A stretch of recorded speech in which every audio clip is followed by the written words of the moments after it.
Le pavillon chinois est niché dans un paysage scénique du lac Guizhou qui révèle un spectacle d'une beauté saisissante.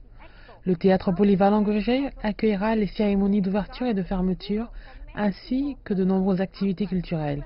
Il a reçu l'approbation de ceux qui l'ont vu et a été comparé au Stade national de Beijing, également connu sous le nom de Nid d'Oiseau, ou encore le Parc olympique de 2008. Voici un aperçu de l'intérieur, une grande scène et deux petites autres scènes offrant 1400 places assises. 2500 événements ont été soigneusement planifiés, parmi eux la journée du pavillon de Chine, les journées du pavillon des divers autres pays, les cérémonies d'ouverture et de fermeture de l'exposition et des représentations de chaque province chinoise se tiendront dans ce théâtre. C'est une bonne plateforme pour promouvoir la culture chinoise traditionnelle et la culture contemporaine, et un nouvel élan pour la construction du centre culturel de Beijing.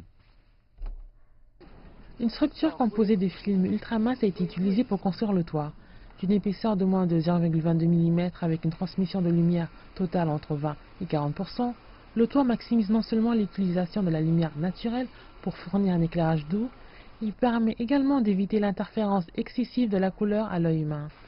Parallèlement, la structure de la membrane aurait un degré de malléabilité de plus de 400%, lui permettant de créer des designs tridimensionnels. D'un point de vue de la conception, c'est principalement un bâtiment bionique. Pour incarner la forme d'un pavillon, nous avons utilisé des tuyaux en acier pour la structure, avec la plus large poutre cantilever ayant une portée de 47 mètres. Pour représenter les veines, nous avons utilisé des mailles en alliage d'aluminium. Depuis le haut, le théâtre de Guizhou a réellement volé la vedette, notamment grâce à la forme et aux couleurs de son papillon, orné de fleurs qui attirent le regard. Il met également en relief les ailes du papillon, les fruits d'un travail méticuleux des employés qui espéraient montrer cette beauté pour accueillir les milliers de visiteurs venus de l'intérieur de la Chine et de l'étranger pour assister à la soirée d'ouverture.